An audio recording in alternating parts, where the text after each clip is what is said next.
Hi అండి, welcome back to Jessie cooking recipes. ఈరోజు నేను టమాటో కర్రీ ఎలా ప్రిపేర్ చేయాలో చూపిస్తున్నాను. చాలా బాగుంటుందండి.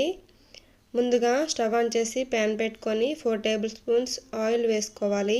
ఆయిల్ హీట్ అయిన తర్వాత 1/2 టేబుల్ స్పూన్ జీలకర్ర వేసుకోవాలి.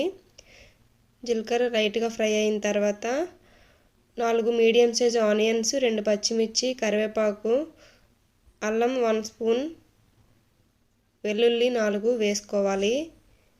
వేసుకొని ఫ్రై అయిన తర్వాత 4-5 టమాటాలు చిన్న ముక్కలుగా కట్ చేసుకొని వేసుకోవాలి.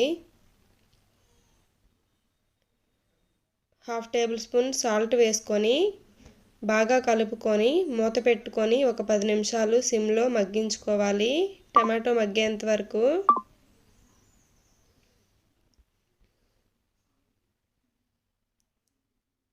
మెత్తగా టమాటా మగ్గిపోవాలండి. టమాటో మగ్గిన తర్వాత 1/2 టీ స్పూన్ పసుపు వేసుకోవాలి. 1 స్పూన్ కారం వేసుకోవాలి. వేసుకొని బాగా కలుపుకోవాలి ఒకసారి.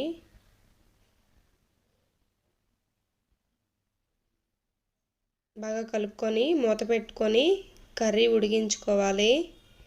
ఇందులో నీళ్లు పోయాల్సిన పని లేదండి, అందులో వాటరే సరిపోతుంది. చాలా బాగుంటుంది కర్రీ. కొంచెం కర్రీ వేసుకున్నా ఎక్కువ అన్నంకి కలుస్తుంది. ఎప్పుడైనా కూరగాయలు లేనప్పుడు ఇలా టమాటాలు ఉంటే ఇలా కర్రీ చేసుకొని తింటే చాలా బాగుంటుంది. ఇప్పుడు 1/2 టేబుల్ స్పూన్ సాల్ట్ వేసుకోవాలి. ముందు వేసుకున్నాం కదా, చూసుకొని యాడ్ చేసుకోవాలి. వేసుకొని బాగా కలుపుకొని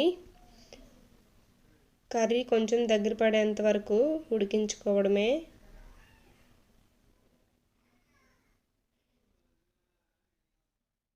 ఇప్పుడు కొంచెం కొత్తిమీర చిన్న ముక్కలుగా తరుక్కొని వేసుకోవాలి.